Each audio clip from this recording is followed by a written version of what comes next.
Friends, నేను మీ నెల్లూరు అమ్మాయిని. ఈరోజైతే వేడి వేడి దోశ పోసాను. చట్నీ అయితే మామిడికాయ పచ్చడి చేశాను. నాకు మామిడికాయ అంటే చాలా ఇష్టం. మీలో ఎంతమందికి ఇష్టమో నా కామెంట్ బాక్స్లో రాయండి. మామిడికాయ పచ్చడి అయితే మిక్సీ కన్నా బండి మీద నాటుగా చేసుకోవటం చిన్నప్పుడు మా అమ్మమ్మ చేసి పెట్టేది. నేను అలా ట్రై చేశాను. మీరు కూడా ట్రై చేయండి. ఒకసారి టేస్ట్ చెప్తాను మీకు. వావ్, సూపర్గా ఉంది. సరే ఫ్రెండ్స్, లైక్ చేయండి. అబ్బా, చూస్తున్నారు కూడా ఒకరు కూడా లైక్ చేయట్లా. మళ్ళీ వీడియోలో కలుద్దాం. బాయ్. హాయ్ ఫ్రెండ్స్, ఫస్ట్గా మామిడికాయ ముక్కలు కట్ చేసుకొని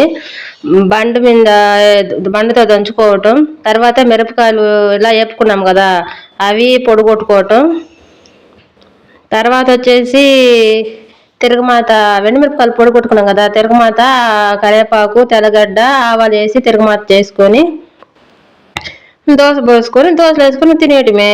ఇంకేముంది వెరైటీ.